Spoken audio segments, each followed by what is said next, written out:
नमस्कार फ्रेंड्स।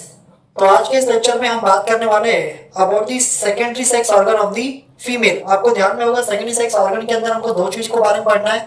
एक तो इंटरनल जेनिटल ऑर्गन, दूसरा है आपका external genital organ. So video will start with the secondary sex organ. Okay, तो सेकेंडरी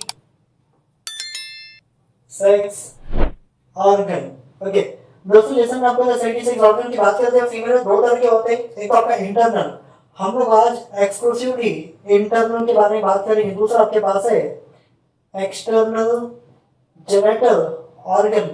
इंटरनल में देखो हमको क्या क्या पढ़ना है। तो सबसे पहले जो ऑर्गन हमको पढ़ना है दोस्तों, यहाँ पे आपका it's your fallopian tube. Okay, तो सबसे पहले आपको पढ़ना है इसके अंदर फैलोपियन ट्यूब।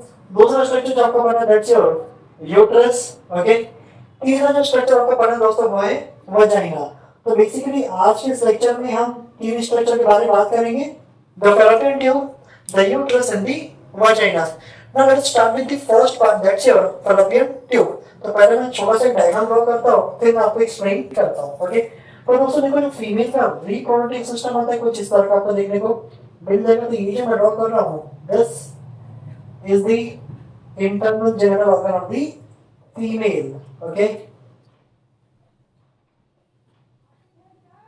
तो फ्रेंड्स याद रखना, सबसे पहले हम बात करेंगे यहाँ पे about the fallopian tube. Okay, so this fallopian tube नाम से पता चल रहा है it's a tube like structure. इसका कुछ बेसिक इंफॉर्मेशन यहाँ पे लिख देता हूँ दोस्तों। It's a tube like structure, tube like structure. Okay, lie horizontally, तो ये हॉरिजॉन्टली प्रेजेंट होता है। ओके, located horizontally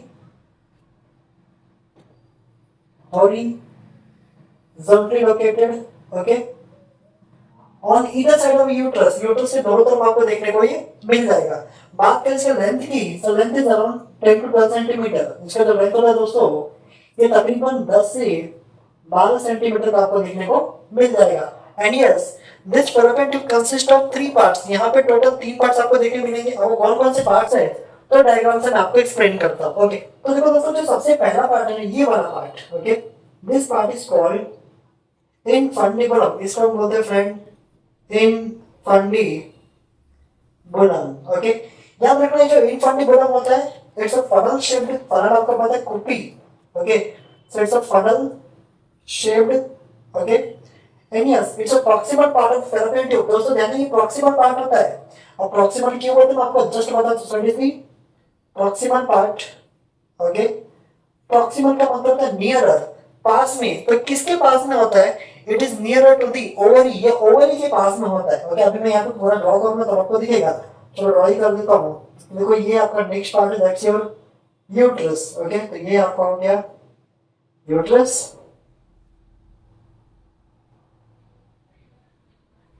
ओके, यहाँ पे देखो आपका यहीं से आपका ओवरी कनेक्टेड होता है। तो ये मैंने ड्रॉ कर दिया आपका ओवरी। ओके, तो देखो ये जो है infundibulum, this is the nearest part of the ovary, इसलिए इसको बोलते हैं इट्स अ प्रॉक्सिमल पार्ट। अब देखो ये जो इनफंडिबुलम होता है दोस्तों it shows the presence of finger like projection. आप देख सकते हैं यहाँ पे कई सारे फिंगर लाइक प्रोजेक्शंस आपको देखने मिल रहे हैं।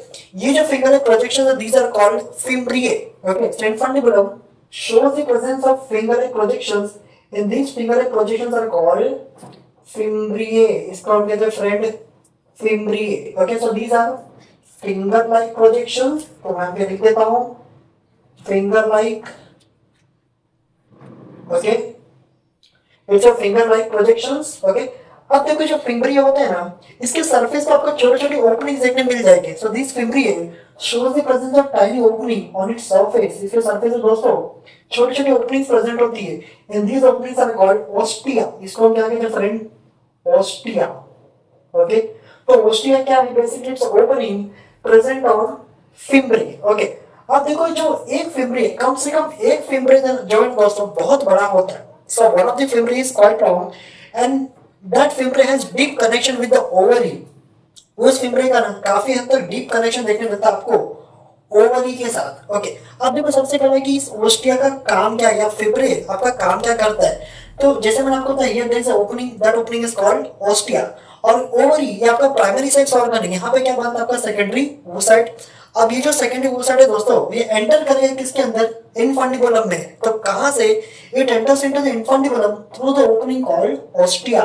तो यहां से आपका सेकेंडरी oocyte, जब ओव्यूलेशन होता है तो आपका सेकेंडरी oocyte बाहर आता है, that secondary oocyte enters into the infundibulum through the opening called ostia. और उसके बाद क्या होगा, वही जो आपका सेकेंडरी oocyte है दैट विल ट्रेवल, वो ट्रेवल करेगा and comes to the second part of the fallopian tube. और जो सेकंड पार्ट है फैलोपियन ट्यूब का, उसका नाम है फ्रेंड आपका एम्पुला।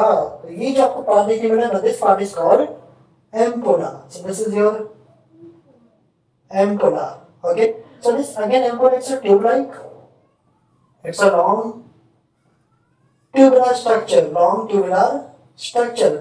बेसिकली दोस्तों याद रखना, this ampulla is actually the site of fertilization. ये वो एरिया है जहां पे आपका सेकेंडरी oocyte वेट करेगा किसका, स्पर्म का। ये इंतजार करता है किसका, स्पर्म का। जब स्पर्म एंटर करेगा ना, इसी साइड में आपका क्या होता है, फर्टिलाइजेशन होता है। So this ampulla is actually the site of fertilization. तो यहां पे मैं लिख देता हूं आपका, this ampulla it's your site of fertilization. मतलब जो यूनियन होता है मेल और फीमेल गैमेट का, वो इसी एम्पुला में आपको देखने को मिल जाता है। ओके, तीसरा पार्ट बात करें दोस्तों इसका, तो देखो यहां से यहां तक एक पूरा आपका एम्पुला है, ठीक है। This entire part is ampulla.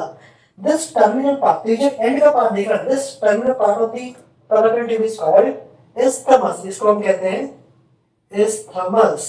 Okay, isthmus also called कोर्नुआ। इसका एक और नाम है दोस्तों आपका कोर्नुआ। So this terminal part, okay, this terminal part of the fallopian tube is called isthmus of the cornua. Yes, this is distal, so हम देख सकते, जैसे आपने देखा ये इनफंडिबुलम को बोला गया प्रॉक्सिमल पार्ट क्योंकि ओवरी के पास था, वैसे जो आपका isthmus है cornua ये ओवरी से दूर है तो उसको बोलते हैं distal. So this is the distal part of your fallopian tube and this isthmus opens into the next structure, that's your uterus. ये किसमें ओपन होता है आपको दोस्तों, सीधा uterus में। So this open into uterus. Okay, दोस्तों ये तो इसका जनरल इंफॉर्मेशन हो गया। बात करते हैं इसके इंटरनल स्ट्रक्चर की। ओके, जैसे मैंने आपको बताया, second oocyte enters infundibulum, from here travels into the ampulla for the fertilization। सबसे बड़ा बात, आखिर सेकेंडरी oocyte ट्रेवल कैसे करता है। याद रखना दोस्तों, जो फीमेल गैमेट होता है पूरी तरह से नॉन मोटाइल होता है, मूव नहीं कर सकता।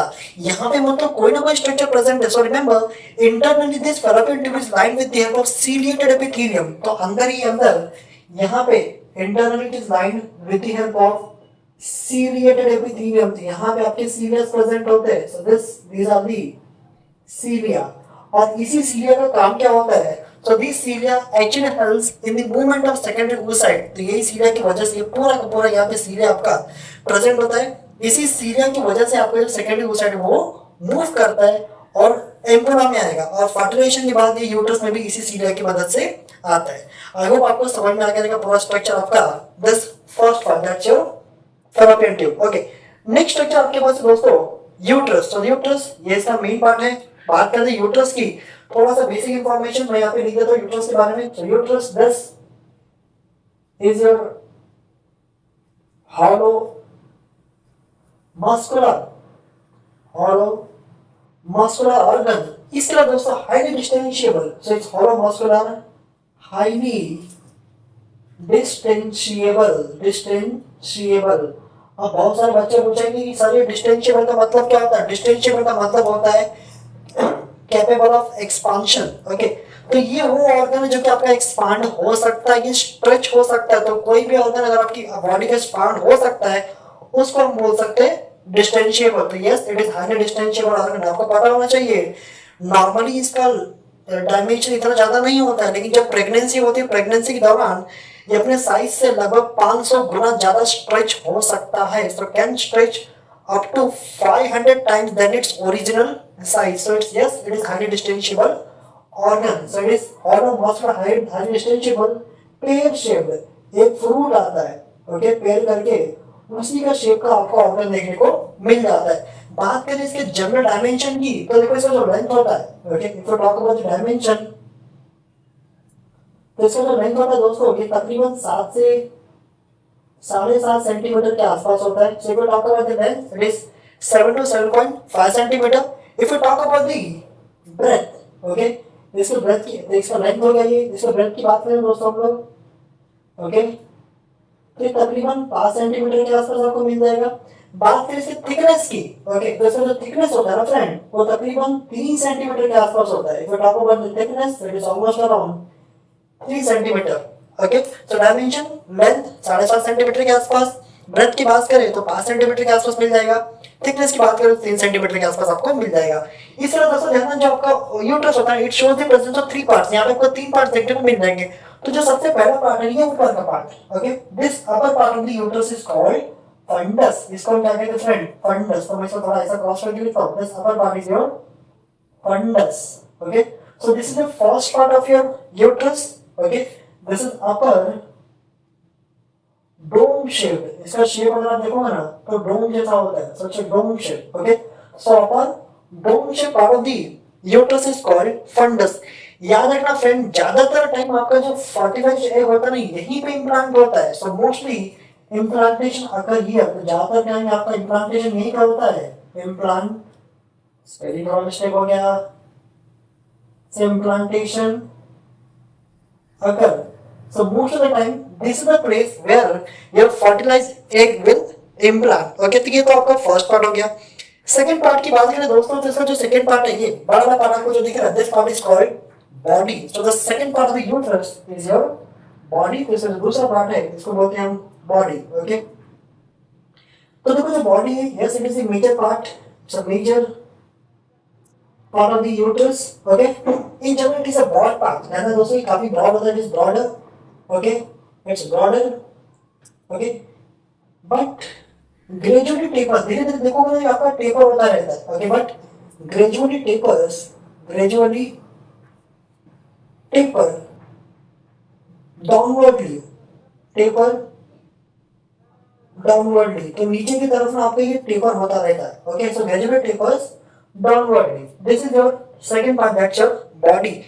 तीसरे पार्ट की बात करें दोस्तों, so that third part it's your cervix. ये जो आपको ट्यूब जैसा स्ट्रक्चर दिख रहा है ना, ये आपका क्या है? cervix है। So this is the third part, that's called cervix. Okay, अब cervix basically itself is a neck of the uterus. तो इसका composite itself neck of uterus. Okay, बात करें इसके लेंथ की दोस्तों, तो 2.5 सेंटीमीटर के आसपास होता है। So we talk about the length, इसका लंबाई होता है तकरीबन 2.5 centimetre. Remember student, this cervix shows the presence of 2 opening. यहाँ पे आपको 2 ओपनिंग्स देखने मिल जाएगी। एक ओपनिंग यहाँ पे प्रेजेंट होती है। Okay, this opening is called internal ओस। इसको हम बोलते हैं दोस्तों, दिस इज योर इंटरनल ओस। दूसरा ओपनिंग आपको यहाँ पे देखने मिल जाएगा। Okay, and this opening is called external ओस। इसको हम बोलते हैं फ्रेंड एक्सटर्नल ओस। ये ओस का मतलब ऑपरेटिंग सिस्टम नहीं होता है, ओस का मतलब होता है ओरिफाइस यानी कि opening. So we have internal os and the external os. The internal os of the cervix communicates with the body of the uterus, whereas this external os of the cervix communicates with the next part of this, that's your vagina. Okay, so this external os communicates with the vagina, whereas this internal os communicates with the body of the uterus. Okay, तो ये तो हो गया आपका दोस्तों तीसरा part, that's your cervix. ये तो इसका ऊपर से स्ट्रक्चर की बात करें इसके इंटरनल स्ट्रक्चर की, सो remember internally the uterus is lined by 3 layer. अंदर से अगर आप देखोगे तो यूट्रस में 3 लेयर्स आपको देखने को मिल जाएगी। तो जो सबसे पहला लेयर होता है फ्रेंड आपका यूट्रस का, okay, so internally as I said uterus is lined by 3 layer.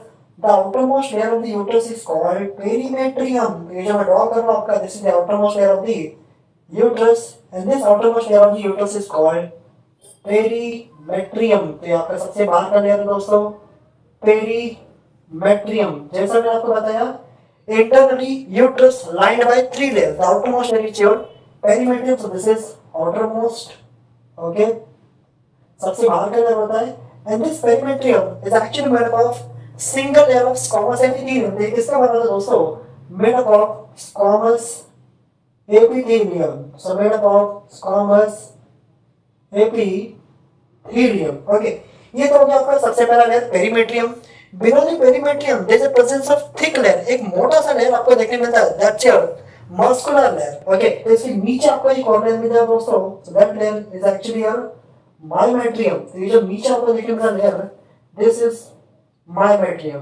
Okay, so the second layer of uterus is your myometrium. तो दोस्तों ये है आपका मायोमेट्रियम. याद रखना this is the middle layer. ये कौन सा लेयर आपका? Middle muscular, middle muscular layer. Okay, middle muscular layer. Okay दोस्तों, ये जो मायोमेट्रियम होता है ना, basically this myometrium is responsible for the labour pain. Okay, देखो जब प्रेगनेंसी हो जाता है, प्रेगनेंसी खत्म होने का जब टाइम आता है, यानी कि जब पार्चुरेशन का टाइम आता है, उस time this myometrium causes vigorous contraction. So this myometrium responsible for vigorous contraction during, it causes vigorous contraction during parturition. During parturition का मतलब होता है एक्ट ऑफ बर्थ. तो जब बच्चा डिलीवर होने वाला रहता है ना, उस टाइम आपको इसी मसल के द्वारा कॉन्ट्रैक्शन देखने को मिलता है. So this myometrium is actually made up of smooth muscle. ये स्मूथ मसल से आपका बना होता है और यहीं पे बहुत ज्यादा कॉन्ट्रैक्शन होता है जिससे लेबर पेन होता है और धीरे धीरे बच्चा जो है ना खिसक के बाहर की तरफ आना शुरू करता है.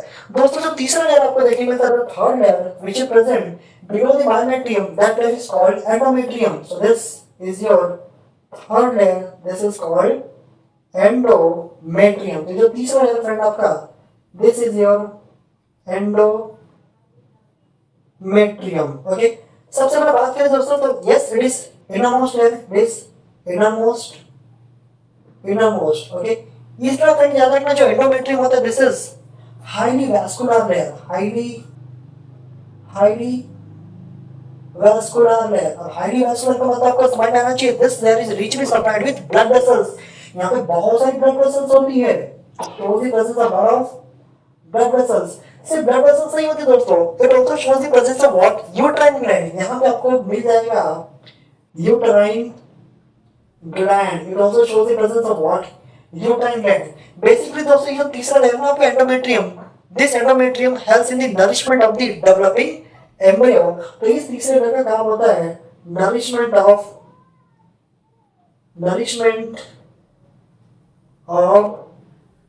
embryo. तो जब एम्ब्रियो डेवलप हो रहा है उसको नरिशमेंट प्रोवाइड करने का काम किसका है? तो इस एंडोमेट्रियम का ही होता है. तो फ्रेंड ये हो गया आपका about the second part of internal genital organ, that's your uterus. बात करते हैं तीसरे पार्ट की, यानी कि वजाइना. थोड़ा सा बेसिक इंफॉर्मेशन इसके बारे में लिखता हूँ यहाँ पे साइड में. Vagina, so this vagina it's again tubular organ. तो दोस्तों ये आपका ट्यूबुलर ऑर्गन होता है. Okay, it's tubular organ. बात इसके लेंथ की, so it is almost around 7 to 9 centimetre in length. Okay, so length 7 to 9 centimetre के आसपास आपको देखने को मिल जाता है. ओके, इसका लोकेशन कहाँ होता है? So it is located between the cervix and the vestibule. Okay, so it is located between cervix and vestibule. तो सर्विक्स और वेस्टिब्यूल के बीच में आपको ये वजाइना देखने को मिल जाता है. ठीक है, basically in case of female this vagina act as a main copulatory organ. So this is the copulatory organ of female. So this is the copulatory organ. Friend ये सिर्फ कॉपुलेटरी ऑर्गन नहीं होता. This is not just a copulatory organ, this is also acting as a birth canal. ये birth canal का काम भी करता है. ठीक है, थोड़ा सा देखो डायग्राम बना तो यहाँ पे here this structure. Okay, so this is what the vagina is, and it's a tubular organ, and here there is a opening. यहाँ पे इसका opening है. Okay, and this opening is called, इस opening का नाम फ्रेंड vaginal orifice. इसको हम कहते हैं vaginal opening या फिर आप इसको vaginal orifice भी कह सकते हो. ठीक है, तो जैसे मैंने आपको बताया tubular organ, length 7 to 9 centimetre between cervix and the vestibule. तो ये हो गया आपका सर्विक्स, ये हो गया वेस्टिब्यूल में ये ओपनिंग जो vaginal orifice opens into the vestibule. Vestibule it's a part of external genital organ, उसके बारे में बाद में डिस्कस करेंगे. ठीक है, copulatory organ in case of female. बाकी दोस्तों ये इंटरनली, अब देखो ये भी ना आपका 3 लेयर्स होता है. Internally vagina also shows the presence of 3 layer. The outermost layer of the vagina is called adventitia. तो इसका जो सबसे बाहर का लेयर होता है this is called adventitia layer. So the outermost layer of vagina is called adventitia layer, adventitia layer. Okay.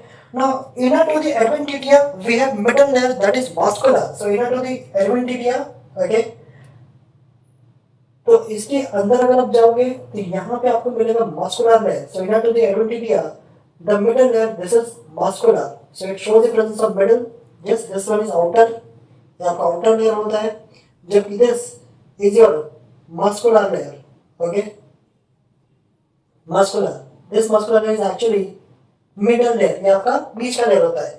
सबसे अंदर अगर आप जाओगे दोस्तों तो आपको मिल जाएगा mucosal epithelium. Okay, the inner most layer of the vagina is called mucosal epithelium. तो इसके सबसे अंदर जाएंगे, here there is a presence of mucosal epithelium. तो ये जो है आपका दिस इज योर, इसको हटा देता हूं, इसको बाद में लिखूंगा.